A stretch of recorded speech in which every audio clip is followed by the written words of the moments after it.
चंद्रशेखर आजाद उत्तर प्रदेश के मुख्यमंत्री बनने जा रहे हैं 27 में। बहन जी फिर कहाँ गई?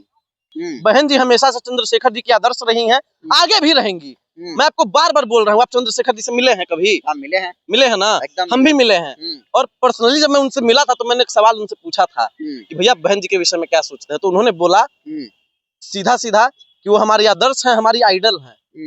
तो फिर आप कहाँ से बात कर रहे हैं? जिनको पूछते हैं चंद्रशेखर जी, आप कह रहे हैं कि बहन जी कहाँ जाएंगी?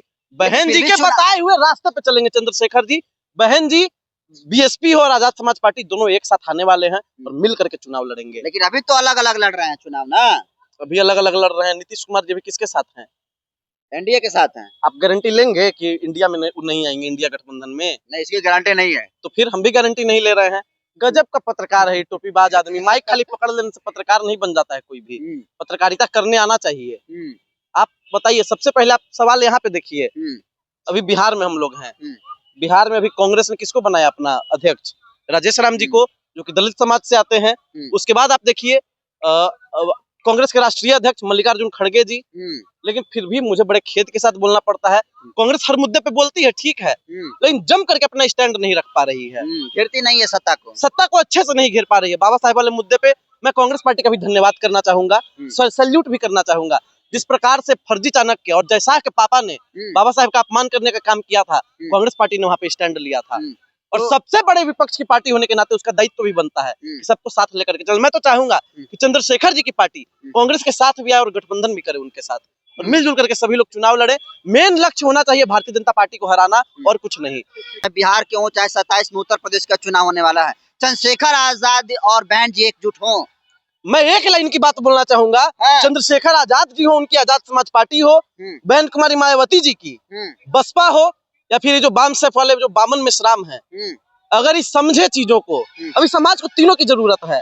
बामन मेश्राम अगर माफी मांग ले और चीजों को समझ जाए, मिलजुल करके चले, और तीनों अगर एक साथ मिल करके चुनाव लड़ते हैं पूरे देश के हर एक राज्य में, तो फिर बहुजनों की सरकार बनने से कोई नहीं रोक सकता है। इस देश में 85% आबादी है बहुजनों की, और फिर भी नरेंद्र मोदी जी यहाँ पे प्रधानमंत्री बने हुए हैं। कहते हैं कि मैं भी बहुजन हूँ, ओबीसी का बेटा हूँ।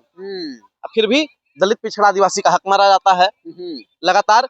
कभी क्रीमी लेयर ले आया जाता है, तो कभी ईडब्ल्यूएस ले आया जाता है, कभी कोई भाजपा का नेता कहता है कि हम संविधान खत्म कर देंगे, और इस देश का तमाम बहुजन चुप रहता है, हाथ में हाथ डाले। ईडब्ल्यूएस से आपको भी तो फायदा है। ईडब्ल्यूएस गलत है, ईडब्ल्यूएस गलत है, गलत है ईडब्ल्यूएस। पहले सुनिए, अगर हम उस समय सदन में होते, संसद बने हुए होते, और हमारा उम्र कुछ ज्यादा होता, हम सांसद में होते, उस समय सांसद बन गए रहते, तो सबसे पहले नरेंद्र मोदी जी के सामने ईडब्ल्यूएस का जो कागज था लेकर के फाड़ने का काम करते।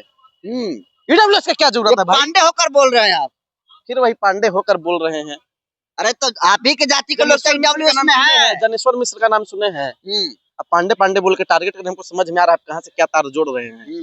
ये पत्रकार चिराग पासवान से सवाल नहीं पूछेगा। एकदम चिराग जी, सर को चिराग बोलते हैं, चिराग पासवान सवाल पूछते हैं। राष्ट्रीय अध्यक्ष ऐसे साथियों, हमारे सामने अभी लोजपा के माननीय राष्ट्रीय अध्यक्ष आदरणीय चिराग पासवान जी हैं, जो कि भारत सरकार में मंत्री हैं। ये पत्रकार को समझ ईडब्ल्यूएस रद्द होना चाहिए, रद्द होना चाहिए, बिल्कुल रद्द होना चाहिए, हम कह रहे हैं।